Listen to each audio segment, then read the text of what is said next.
Ahojte, moje meno je Katarína, vlastním vlnený obchod Two Ships a toto je môj podcast, v ktorom vám sprostredkovám rôzne témy a touto témou bude o niečo troška inakšia záležitosť, pretože vás chceme s Alenkou, s ktorou tu teraz sedím, pozvať na jeden krásny víkend a ja som nesmierne rada, že sme si našli toto veľmi pekné miesto. Sme na takej krásnej lúke, konečne sme to tu nejak nastajlovali, nesvieti nám do očí. A ja sa takisto teším, že sme s Alenkou spískali tento projekt, pretože sme sa spoznali len nedávno. Prišla do nášho spoločného kalu, prišla, že bude s nami pliesť sveter Dirk Everyday Cardy od Andrej Moury a tak sme sa nejak spoznali, veľmi rýchlo sme si padli do oka a začali sme spolu sa rozprávať a zistili sme, že máme veľa takého spoločného, čo sa týka tvorenia a nejakých tých predstav na najbližšie mesiace. No a slovo dalo slovo a sme tu a máme pre vás krásne novinky, takže sa usaďte, chyťte si ihlice a vitajte. Ahoj Alenka. Ahoj Katka. No ja sa veľmi teším, že sme takto si konečne našli tento čas a že nám to konečne klaplo, lebo počasie bolo vrtkavé za posledné dni. Aj sme sa dokonca vracali, lebo sme to chceli v exteriér nahrať. Presne tak, dážď nás vyhnal. Už sa musím rozhovoriť. To je úplne v pohode. No a skús tak niečo povedať troška o sebe. Oni ťa mnohí poznajú, niektorí ťa poznajú aj osobne. A porozprávaj, čo chceš o sebe, aby si sa nám tak troška predstavila. Ako každá žena, neveľmi rada rozprávam o sebe, ale určite sa vám rada predstavím. Ja tak trošku som taká... Myslím, že som veselá, optimistická a veľmi rada spoznávam nové veci. A toto mám celý život, vlastne od malička som taká živá, energická, tak nejak plávam, kde kadečím a v podstate sa teším vždy, keď príde ku mne niečo nové. Som veľmi zvedavá, tak veľa hľadám a spoznávam. Takže vždy to bola taká tá zvedavosť, ktorá ma nasmerovávala niekam, úplne od malička. A myslím, že to bolo vlastne také tie začiatky spojené s tou energiou, s tou zvedavosťou v mojom živote. Vždy ma nasmerovávali k športu, pretože tej energie bolo toľko, že som ju potrebovala niekde dávať. Tak ako tu tie detičky, ktoré vypúšťame väčšinou niekde, aby tú energiu míňali, tak ja som tiež bola taká, že vlastne tú energiu som potrebovala niekde ako keby spotrebovávať, pretože som ju naberala tou zvedavosťou, tou takou radosťou z toho, čo je okolo mňa. A veľa vecí som skúšala, behala, takže som veľa športovala. A už na základnej škole, podľa mňa v škôlke, som sa niekde behala, vešala som sa, hojdala a vymýšľala. To ti vidno ešte teraz v očiach. Si to tak predstavujem. Hej, mám takú fotku, kde som vysela na tých rôznych prelieskách. Takže raz, dva, tri, vieš, a tam sa pretáčali. Hej. Áno, ja som vysela väčšinou dolu hlavou. Bola to veľmi obľúbená poloha a zostala. Zostala, pretože ja veľmi rada stojím na hlave. Ježišmária, už sa začínam báť. Ale už od malička vlastne to mám, že nejak sa mi tak lepšie prekrvuje mozog. Som zistila, že veľa nápadov, keď sa pozrieš, vlastne väčšinou stojíme na tých nohách, myslíme si, že pevne stojíme na svojich nohách, ale niekedy je to fajn sa obrátiť, otočiť sa a pozrieť sa na tú našu zem. Z inej strany. Z iného pohľadu, z iného uhla pohľadu, takže je to veľmi zaujímavé. A to som chcela, že tým športom vlastne som tak vlastne celý život smerujem cez ten šport. Takže od atletiky, kde som vlastne reprezentovala školu, takže to bol môj začiatok športový. Prípadám si niekedy ako profesionálny športovec a už od malička vlastne som súťažila. za školu, za základnú, strednú, takže tam som skákala do diaľky. A tam nás prevádzala aj hádzaná, som proste bola taký súťaživý typ. Hej. A cez tú hádzanú som sa potom dostala vlastne na strednej škole, tam som robila atletiku, ale potom ma tak začal baviť aerobik. To bola taká naša mladosť. To boli asi také roky aj. Asi hej, takže sa nám páčili tie vyšportované dievčatá, ktoré tancujú na tú hudbu. A veľmi mňa to zlákalo až tak, že keďže som veľmi zvedavá, tak som sa chcela naučiť trošku viacej. A urobila som si lektorský kurz, takže aerobiku. Som robila, áno, lektorku aerobiku. Chodila som do posilovne, bola som už vtedy mladá mamička. Hej. A pohybovať som sa stále pohybovala veľmi. A keďže som mala syna a vtedy v tých časoch nebolo veľmi veľa vecí, tak som začala aj pliesť. A to som teda začala už veľmi dávno predtým, asi ako 13-14 ročná, takže sme boli na prázdninách u babky a sesternice nás niečo začali učiť so sestrou a vlastne v tom som aj pokračovala a to bolo taká tá zvedavosť, čo z toho bude, čo sa ešte môžem naučiť a bolo to super. Také prázdniny na lúke, prázdniny pod stromami, s kopkami. Jej, super. Príjemné. Tak máš taký, celkom teraz taký flashback. Teraz áno, presne tak. Že si vlastne zase smerujem do tých spomienok príjemných. No a ja to tak prezradím, že cvičíš teda jogu aktívne. Je to dlho vlastne? Tým pádom, že sa hýbeš celý život. Jak si ku tej joge prišla? No väčšinou k joge ľudia prichádzajú tak, že majú nejaké problémy, chcú sa nejak zastaviť alebo spomaliť. Proste potrebujú niečo zmeniť. Minimálne sa chcú spomaliť, hej? Určite spomaliť v tejto dobe. A ja som teda cez to fitness, aerobik vlastne a zumbu. Ja keďže som veľmi zvedavá, tak som si urobila aj ten lektorský kurz zumby, ktorú som precvičovala, pretože bola energická, veľmi taká pohybová. Mňa ten tanec baví, mňa bavilo tancovať latinskoamerické tance, takže som sa vlastne tak prepracovávala plynule.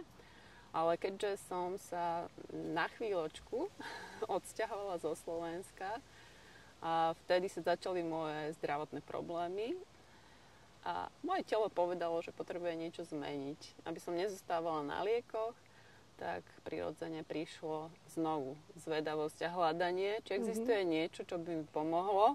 Niečo iné ako tie tabletky, ktoré mi predpisovali lekári. No tak som našla jogu. Tak som si kúpila nejaké DVDčko a každé ráno predtým, ako som vyrazila do korporátu, som si dala budík o 6:00, odcvičila som si na nejaké DVD. Hej. A tak som sa vlastne začala som spoznávať nielen jogu, ale aj seba.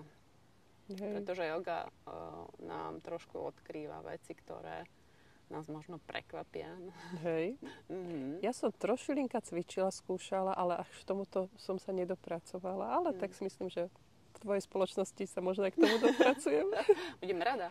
Ja nemám rada nejaké také prirovnávania tej jogy a ezotériky, ja neviem. Podľa mňa to všetko ľudia veľmi preháňajú. A ja som už jogu cvičila veľmi dávno, už ako malá. Som prišla do obývačky a rodičom som ukazovala jogový cvik, o ktorom som nevedela, že je jogový. Proste stála som na rukách a tešila som sa ako dieťa, že pozri, čo dokážem.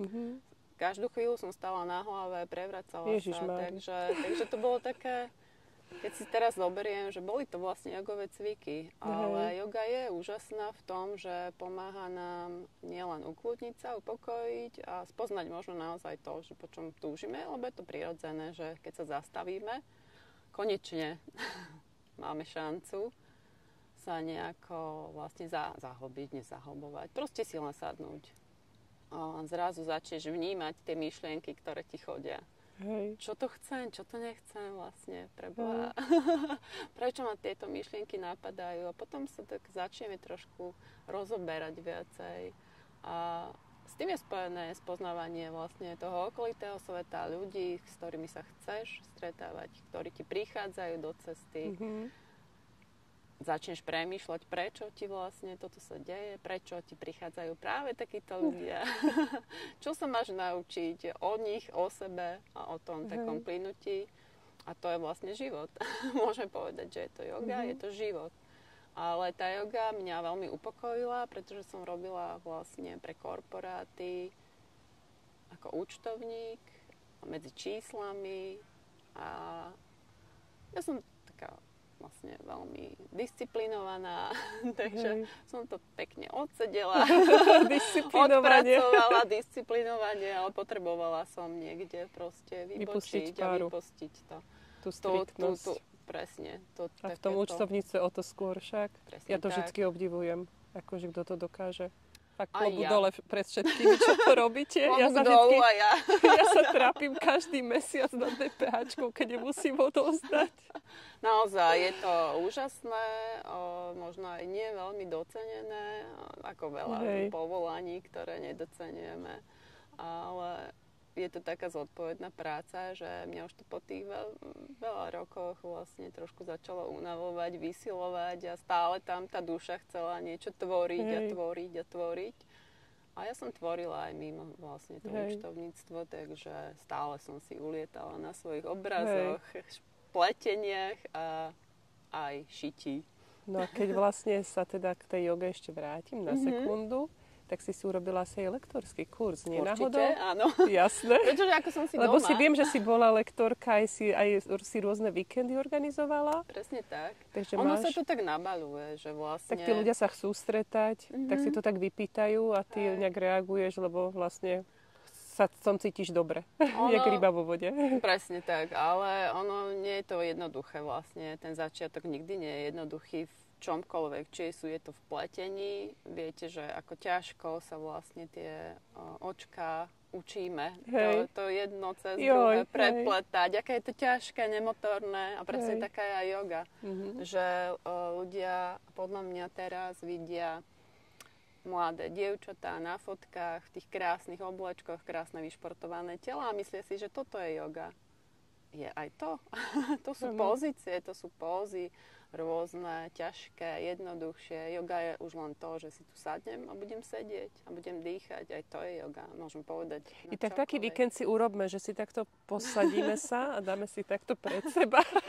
Áno, môžeme sa vlastne sústrediť a relaxovať a uvidíte, ako vás budú bolieť kolená v tejto polohe. V tomto tureckom sede veľmi sedieť nevieme, pretože sme zvyknutí sedieť na stoličkách a naše bedrové kĺby potom trošku sú prekvapené z toho, keď ich otvárame do iných strán, takže vieme úplne čarovať s tým našim telom a hlavne spoznávať ho, že čo nás to všetko bolí.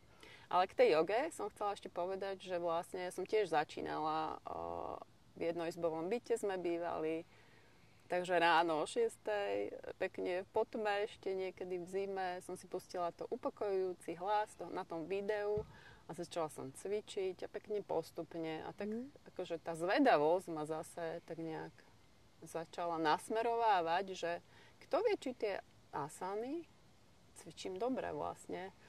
Som taká, pre mňa je to taká, že robím to vlastne dobre, taká otázka, ktorá ma vždy niekde posunie.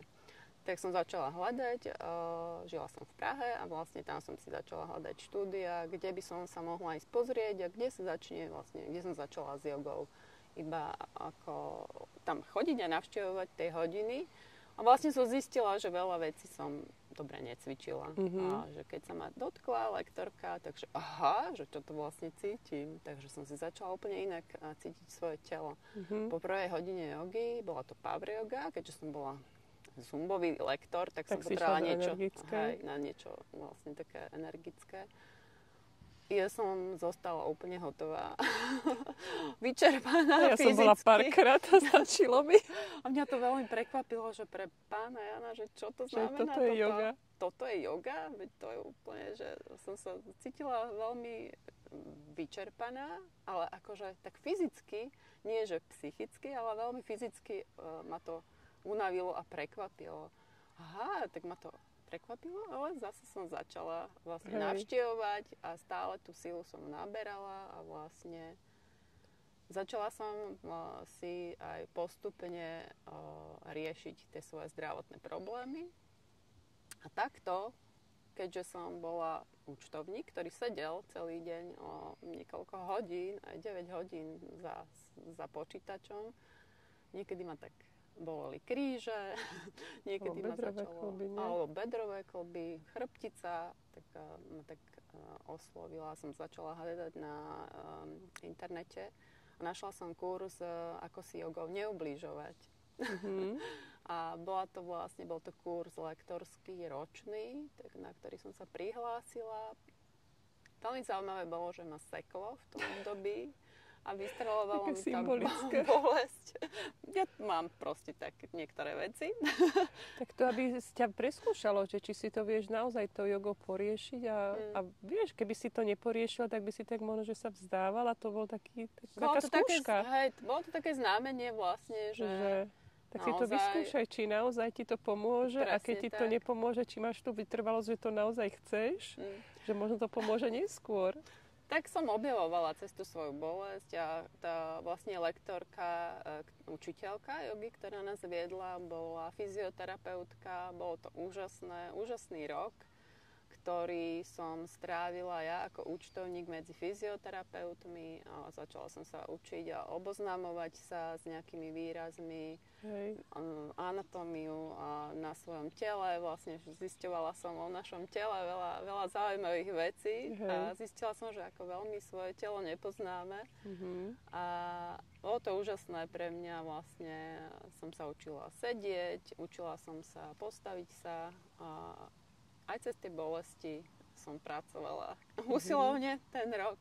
A takto sa to nabalovalo a potom som vlastne po ukončení toho kurzu som sa začala postupne zorientovať, že kde by som mohla cvičiť, lebo tam bolo už v Prahe a okolí viacero štúdií a tak som si tak nejak začala tie dvierka otvárať.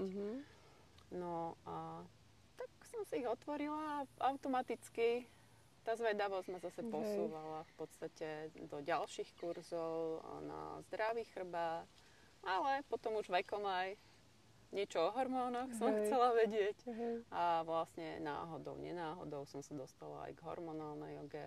Robila som nejaké kurzy, víkendové semináre, učila som ju. Takže som vlastne prešla takými obdobiami. Ešte, ale to je úplne pohode, lebo vlastne najväčšia skupina poslucháčov tohto podcastu je 45+.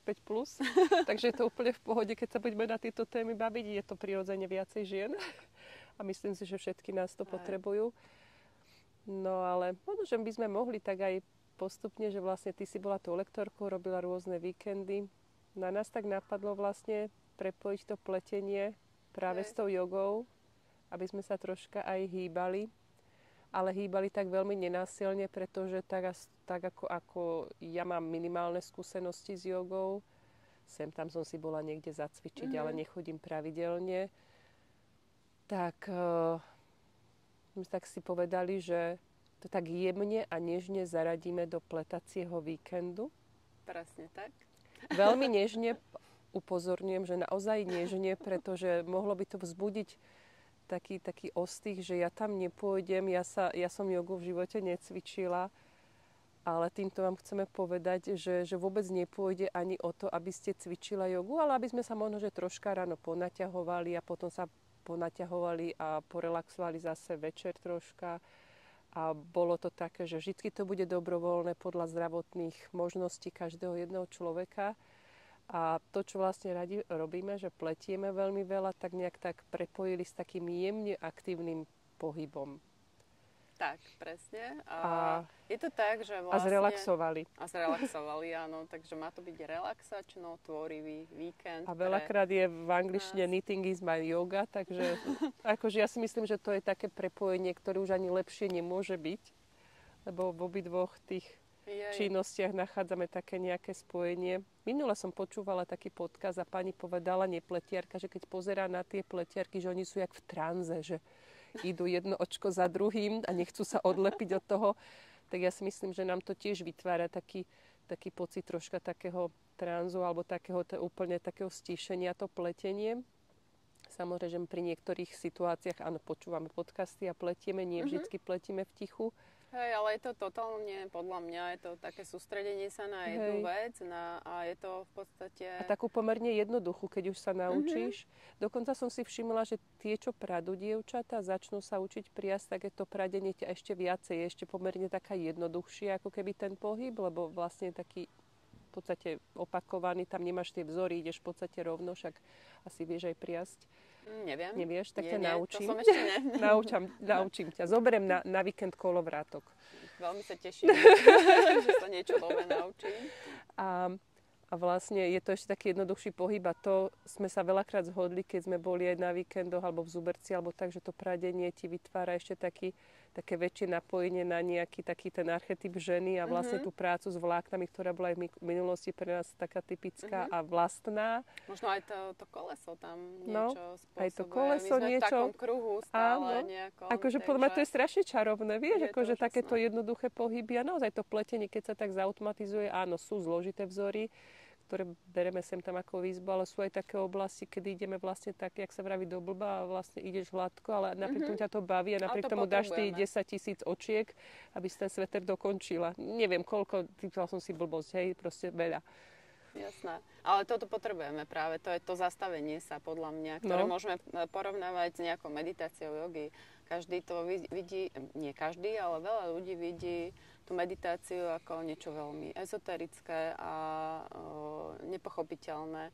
Pritom je to úplne obyčajné, len nasmerovanie pohľadu niekam. Vieš, a sústredenie sa na tú danú chvíľku. Od toho vlastne okolia a len sedíš a sústredíš sa, už len tá minútka alebo sekunda je tak čarovná, že vlastne ako keby si sa napájala na niečo úplne iné, na seba, na svoju dušu.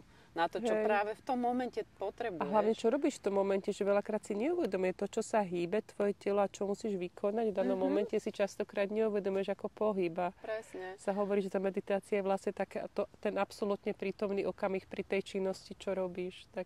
Presne tak, napojenie sa zase na tú činnosť a nie na tie rušivé myšlienky, ktoré zase, čo budem nakupovať, čo som nestihla, čo musím stihnúť. A jak zase vyzerám. Čo povedia ostatní. Áno, presne tak. Toto sa učíme celý život, čo povedia ostatní. A je to úžasné podľa mňa a skúsenosť s pletacou vlastne, alebo štrikavacou jogovými víkendami mám, pretože už som robila aj také, keďže som sa dostala náhodou, nenáhodou do obchodíku, v ktorom som robila v Bratislave. Možno, že ľudia ma budú poznať aj odtiaľ a tam som sa veľmi začala zaujímať o vlny a o to, čo vlastne používame, pretože predtým som ani tak nebola som nejak zorientovaná, že čo okolo nás všetko existuje, že je nejaká stránka, nejaká webová stránka, kde si môžem kúpiť návody pletacie, že nemusím si ich vymýšľať, aj keď ja si ich veľmi rada vymýšľam a mením. A modifikujem, presne tak, takže to je tá kreatívnosť, ktorá je vo mne prirodzená a ja to tam potrebujem dať aj do návodu, ktorý je v podstate napísaný. Tam väčšinou niečo vsuniem aj nechtiac. Proste tá moja pozornosť. A dokonca aj teraz jeden píšeš. Ja to prezradím. Snažím sa. A teším sa z toho, že zase nejaká nová časť tejto oblasti prichádza aj ku mne. A v podstate v obchode som sa zoznamovala s prácou s ľuďmi. Veľmi som bola prekvapená, veľmi som bola nadšená, čo všetko tam tí ľudia vlastne rozoberajú, rozprávajú, prídu nadšení a nie to vlastne nie ste v nejakom obchode, kde vám nadávajú. Takže to bola taká skúsenosť pre mňa, že boli naozaj nadšení z toho, čo tam videli, tá farebnosť. A ja som sa zoznamovala s vlnami, zoznamovala som sa s priadzami, ktoré som absolútne predtým nepoznala. Takže niekoľko akrylov, ktoré som mala doma a umelých rôznych priadzí. Tých som sa trošku aj snažila zbaviť, pretože som zistila, že mi nerobia veľmi dobre. A takto postupne som sa cez tie bavlnky, vlny, kašmíry dopracovala aj k tomu, že som si ich skúšala a vlastne všetko som testovala veľmi rada. No dobré, a teraz čo pletieš? Povedz mi. Teraz, asi by som sa mala hanbiť, ale vlastne toto je ten náš kardik. Kardik, áno. Spoznávam ho podľa útržkov. Hej, ktorý som vlastne ja zatiaľ nedokončila a cez tento kardigán sme sa vlastne zoznámili. Hej. Pretože ja som nikdy som nezapojila do žiadneho kalu. A ani som nevedela, že čo kal znamená a ako to prebieha, tak som vlastne videla na Instagrame, že Katka robí nejaký kal, tak som jej napísala, že čo to znamená, že by som sa chcela... To bolo až tak, ja si to nepamätám, že až to tak neuvedomovala. Že by som chcela vlastne sa do nejakého zapojiť a neviem, čo to všetko obnáša. Áno, takže... ako precízna pletiarka si chcela omakať, z čoho budeš pliesť, tak si prišla pred bránu. Presne tak. A trvalo to potom asi hodinu si tam pred tou bránou bola. Áno, tak sme sa tam nejak zamotali do nášho rozhovoru. To je taká sranda, no. Bolo to veľmi príjemné a ja rada, keď vidím tie vlny a priadze a tie farby vlastne, s ktorými chcem pracovať. Tak... A toto z čoho robíš? A toto robím z ulize. Potimaron, farba oranžová. Tak? Áno, farba oranžová. Tak áno, neviem, oranžová ako to bude vidieť. Bo to je vlastne na hrúbku priadze sport. A robím to teraz, keďže je veľmi teplo, tak to striedam. A s čím to striedaš? Lebo ty tu máš ešte niečo iné? Mám tu takýto pekné vytvorený topík, ktorý vlastne vymýšľam za pochodu. Takže... Je to háčkovaný top a je to zo 100% bambusu, je to ale viskóza, spracovaný do viskozového vlákna, takže je to veľmi ľahučké, také padavé a veľmi ma to teší, keď je teplo to tvoriť. A spájať a objavovať zase to háčkovanie, pretože ja radšej pletiem. A páčia sa mi viacej tie štrikované veci a tak objavujem trošku aj to háčkované. No mne sa to páči, ale veru minimálne háčkujem úprimne. Mne prídu tie pletené veci, že sú také tvárlivejšie troška, hlavne teda tie svetre hrubšie, tak asi som sa viacej tak do toho pletenia asi preto pohrúžila. Ale tie háčkované veci sú vždy nádherné, aj tie štvorce, aj všetko.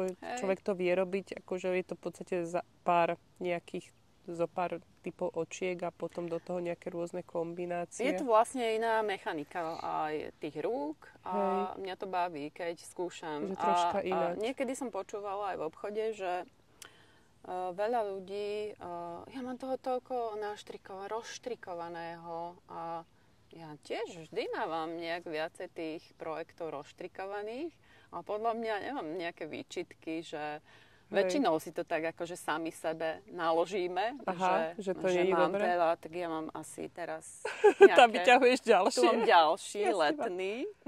No výborne. Krásne.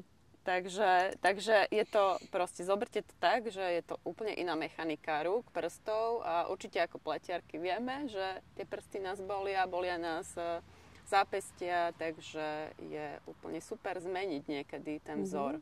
Že neísť možno len hladko, možno sa venovať niečomu inému. A najlepšie je si tie ruky rozcvičiť. Aha.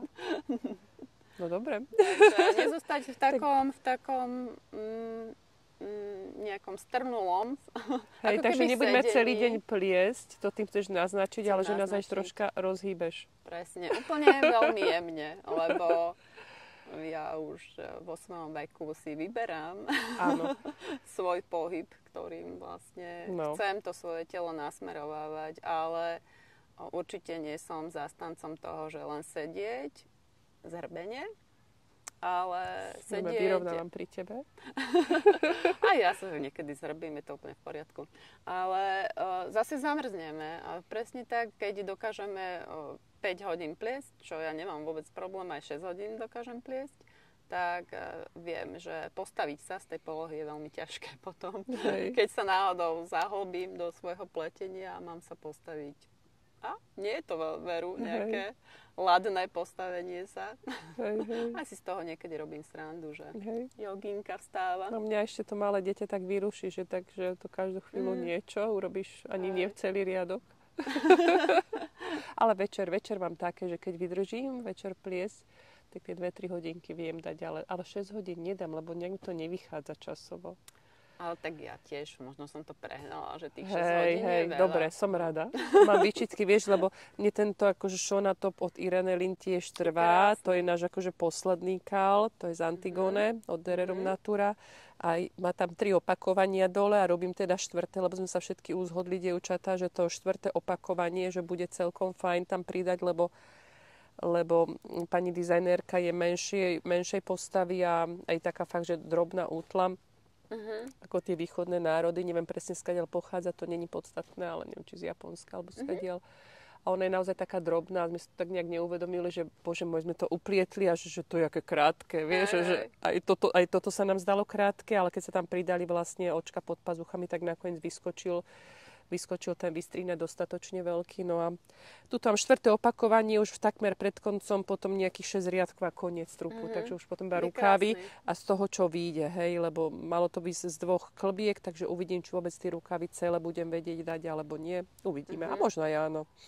A teraz sú moderné tie crop topy, tak asi... No, ale toto nebude to asi skrácovať. Ale akože na to, že máme všetky väčšinou tak troška viac rokov a to brucho nie je úplne ideálne, tak ako... Ideálne pre nás je určite, ale prečo by sme ho chceli vystavovať všade, že? Áno.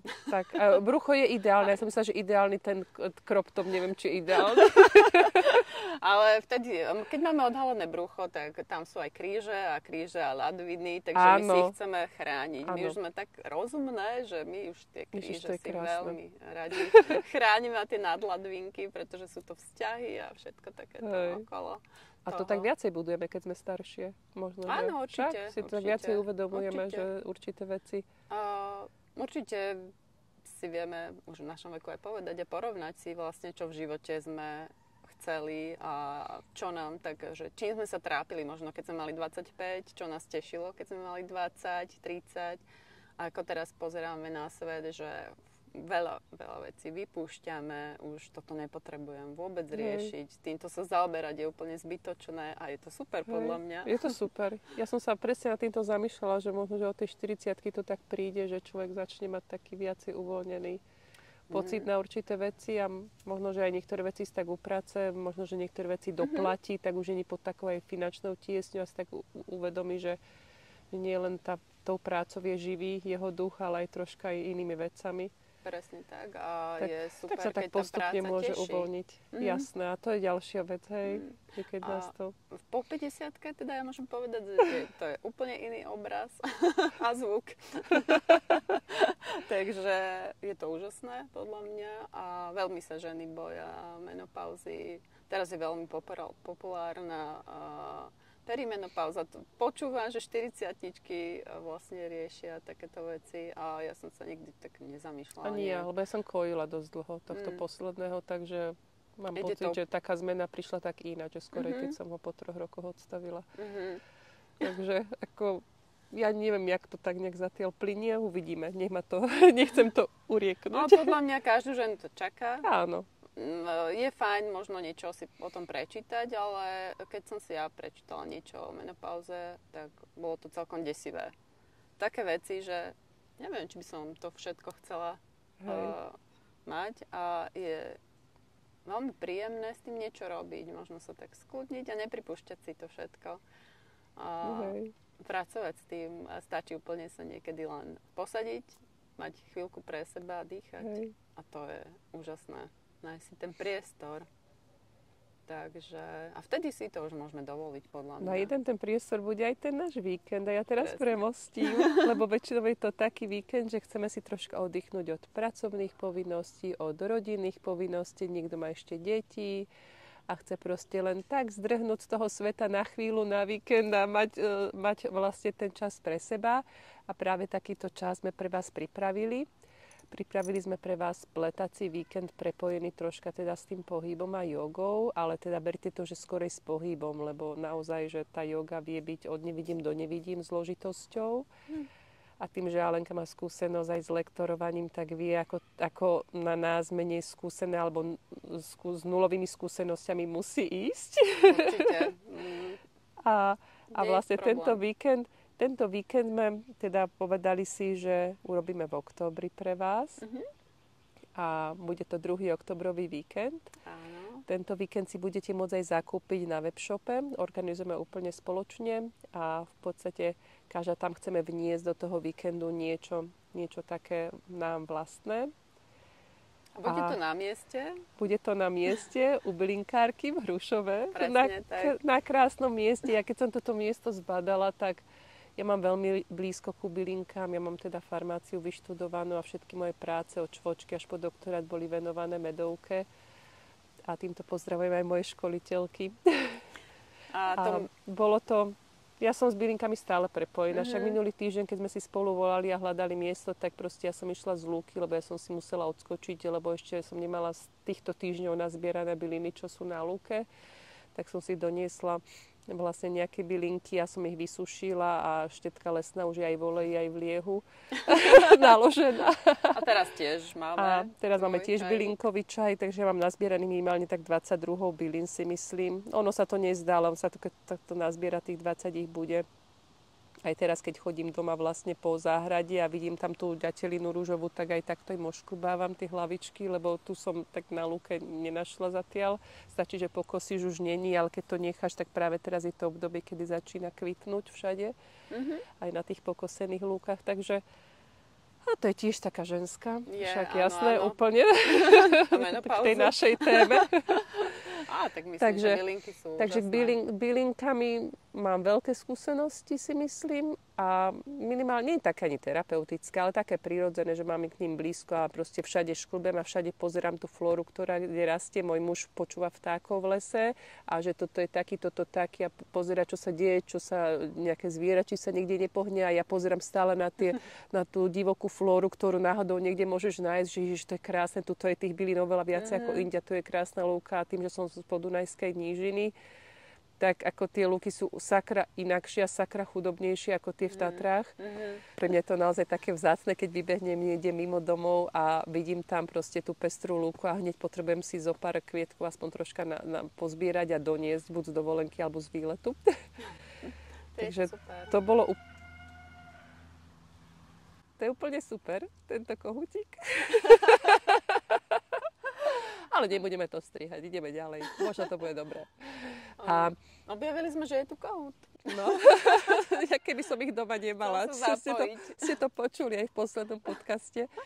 No a ešte je to také symbolické, lebo vlastne penzión u bylinkárky je na Katkinom vršku. Ten názov toho vršku je Katkin vršok. A je to miesto, kde si ty robila. A ja som tam 5 rokov vlastne organizovala svoje jogové pobyty. A vlastne veľmi rada tam chodím aj mimo pobytov jogových, takže my tam chodívame aj na dovolenku, na víkend, keď sa chceme vlastne nejak úplne odpojiť od toho takého rušného mesta a od nejakých rušivých proste momentov v živote, tak veľmi radi ideme k bylinkárke, kde sa človek prejde hranicu myslím normálne, fyzicky. Prechádzame do Hrušova, tak nie úplne do Hrušova dediny, ale je to veľmi blízko dediny. Sú to Lázy hrušovské a hontianske a je to veľmi krásna časť Slovenska, takže my tam veľmi radi chodievame aj mimo nejakých už teraz sa teším. Povinností kvázi. A sú tam v podstate také rôzne ubytovacie jednotky, že také domčeky a sú to väčšinou teda dvojky, izby a tak teda to bude aj celé. Áno, trojka vlastne. Takže takto budeme celé vlastne aj ponúkať, že vlastne vo dvojciach nejakým spôsobom sa do tých izbičiek naukladáme. Je tam úžasné prostredie, dá sa tam robiť prechádzka, dá sa iba tak sedieť. Proste. A my budeme podľa mňa pliesť, že keď nás už necháš na pokoj a nebudeme musieť cvičiť, tak budeme pliesť. Ale tam aj sauna, párna sauna tuším, aj nejaká výrivka, takže dá sa využiť aj také troška relaxačné, po dohode dopredu aj nejaká masáž. Dá sa tam aj opekať, v podstate Môžete si priniesť špekačky. A máme pre vás... Nie som jogovo striktný človek, ktorý nedovolí. A môžete si doniesť aj prípadne nejakú fľašku vína. To, že to je jogový pobyt, to neznamená, že sa tam víno nemôže doniesť. Hej. To, aby ste mali takú predstavu, že nejdeme na žiadny ajurvédsky pobyt. Kde budeme robiť výplachy a podobné veci. Je to každého svedomie a vedomie, ako sa ku sebe bude správať. Takže... A bez vyčitiek, že na neho niekto iný pozerá. Takže to zase... Presne tak. A neposudzujeme. Tak. No a ešte takú ďalšiu vec, čo ma tak veľmi oslovila, keď sme sa bavili o tomto mieste, že keď som to pozerala na mape, mne to nedalo, lebo sa mi to zdalo, že to je tým smerom. A ozaj jej bolo. A v momente mi cvenglo, že aby sme si tak zoprieli niečo také zaujímavé vlnené, tak som vám vymyslela a dohodla aj návštevu vo vlnárskej manufaktúre u Martinky Vozárovej a jej manžela. Takže v sobotu do poludnia pôjdeme pozrieť do vlnárskej manufaktúry, čo je jedinečný rodinný minimil, čiže mini pradiareň, ktorá je na Slovensku. Sú aj členmi OZ Naša vlna, ktorí sa snažia teda povzniesť to spracovanie slovenskej vlny a opäť oživiť. Takisto toto OZ organizuje v Zuberci každoročne vlnený festival, kam aj ja idem, tým, že vlastne vyrábame kolovrátky. No a v podstate poďme do tejto pradiarne, máme tam dohodnutú takú malú exkurziu a budeme tam môcť teda stráviť čas, popozerať sa, nám poukazujú rôzne plemená, čo sa dá napriasť, porozpráva nám o spracovaní vlny a vlastne takto príjemne strávime sobotu do poludnia. Takže máme taký program troška naviac. A teda, aby som ešte aj prezradila z toho iného súdka, lebo teda Alenka, ty budeš precvičovať tú jogu viackrát za deň, teda aj ráno, aj večer. A teda, že čo bude teda tá moja časť je, že ak neviete pliesť, tak kľudne prídite, pretože môj čas bude plne venovaný vám a tých, čo neviete pliesť, tak vás rada naučím. Naučím vás kľudne teda tie začiatky, aby ste si vedeli šálik, čiapku alebo nejaké jednoduché tričko, čokoľvek upliesť. Takže kľudne môžete prísť aj vy začiatočníčky a takisto donesiem aj na školovrátok, keď si chce niekto vyskúšať pradenie. Takže donesiem kolovrátok. Ak náhodou budú vyrobené 2, kľudne zbalím aj 2 do auta, ale to neviem slúbiť. To závisí od toho vlastne, či príde z výroby, ale teda jeden určite. A vlastne donesiem tieto kolovrátky, teda kolovrátok alebo kolovrátky a budete si môcť skúšať teda pradenie. Takže to je taká tá vlnená časť teda celej tej akcie. No a samozrejme si každé donesiete pletenie, akože na ktorom chcete pohnúť, pretože budete konečne bez povinností a nikomu sa budete bez povedať, že teba navarí obed alebo upratať. Môžete aj 2 projekty. Áno, môžete aj 2, aj 3, aj 10, môžete aj návody, keď píšete čokoľvek. Tam je priestor. Aj háčkovanie, pletenie. To prostredie bude fajn. No ja sa strašne teším a takisto mám pre vás už nachystaný už teraz maličký darček od Moodu. Takže to bude vlastne čakať každú účastníčku. No a to je asi všetko. Asi? No, podujatie sa bude konať vlastne od piatka popoludnia, od takej približne 4. sme sa tak zhodli, že to je taký čas, že sa budeme tak postupne stretať. Všetko to závisí od toho, jak viete z práce prísť. A dáme si vlastne ešte pred večerou takú kratučku jogu a potom už budeme večer, a potom už dáme večer pliesť. Budeme si pliesť a sediť a kecať a budeme určite dlho spávať, pretože budeme dlho hore. Tam asi nebudeme brať moc ohľad na svoje telo, že väčšinou to dopadne, že do neskorých hodín sa pletie. Potom si dáme vlastne ráno a večer si dáme vždycky takú kratučku jogu. Jemné rozhýbanie sa. Proste večer to bude viacej relaxačné a ráno, nehovorím, že to bude power, to nebude to vôbec nebude, prosím ťa, nie. Toto nie. Akože oči vyskočili. Vôbec žiadnom, nie. Bude to veľmi jemné, pretože ja som mala aj problémy s kolenom, takže super, tak po tej mojej mladosti divokej a športovej, moje kolena sa veľmi ozývajú a to moje telo chce trošku tiež inak nasmerovávať, Takže bude to veľmi príjemné rozhýbanie sa krčných chrbtíc, hrudníka, krížov, bedrových klbov, kolien. Všetko, čo máme na svojom tele, rozhýbeme veľmi príjemne. Hlavne prsty, predlaktia, ktoré sú veľmi zaťažované pri pletení. No. Som mal taký zvláštny pocit, že aj ramena, však sú ramena, lebo mám také bolavejšie. A ak som tak plitla, som tak uvedomila, že jak mi tá energia úplne ide, vieš, že už musím prestať. Ono, tá kľúčna kosť, rameno, lopatka sú prepojené, takže keď aj takto sedíme stále a nepohybujeme sa, tak to stuhne to naše telo prirodzene. Tak troška sa kvôli tomu budeme hýbať. Rozhýbeme.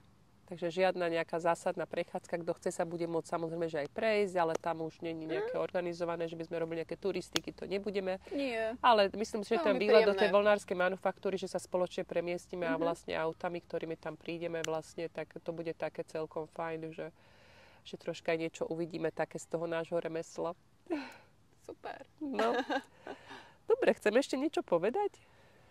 Takže my vlastne v tomto momente spúšťame predaj vlastne voľných miest. Tie miesta sú prirodzene obmedzené, sú obmedzené kapacitami, ale aj cvičiacou miestnosťou teda na jogu, lebo dá sa cvičiť joga aj na terase, čo bude náš zámer cvičiť vonku, ale keďže bude vlastne už 2. októbrový týždeň, môže sa stať, že bude niekedy aj troška pršať, takže niekedy nás to vyženie, že budeme musieť byť vnútri a nie vonku na terase. Ty si cvičila väčšinou asi vonku. Väčšinou vonku, ale ja Keď viem prší. veľmi dobre improvizovať, takže viem urobiť aj... Mali sme aj také dni, že trošku sprchlo a cvičili sme vo vnútri, alebo sme boli pod takým úkolom alebo takou teraskou, pretože zase veľmi silné slnko bolo veľmi teplo, nedalo sa na tej terase cvičiť, alebo tam bolo veľmi teplo. Takže sú rôzni ľudia, rôzne počasie. Takže rôzne predstavy, presne tak. A najlepšie je, keď nemáte žiadne predstavy a proste sa do toho vložíte len tak, že chcete len tak byť. Užiť si to, nič neočakávať, len si sa tešiť z toho, čo k vám príde. Tak. Amen. Myslím, že sme povedali všetko. Namaste. Ako hovoria jogíni. Tak my sa asi touto bodkou rozlúčime. My vám prajeme krásne letné dni, plné slnka. Veľa pletenia, takýchto pekných chvíľ aj v prírode, jak my sme dneska. Nech vám to dobre štrikuje. A nezabudnite sa hýbať. Ježiš. Samozrejme. Áno. Aby sme úplne nestuhli aj v tom svojom myslení, nie na tele. A vidíme sa čoskoro teda. Vidíme sa, budeme sa tešiť. Vidíme sa na víkend v Rušove. Majte sa krásne. Pa, Krásne dni. Pa, pa.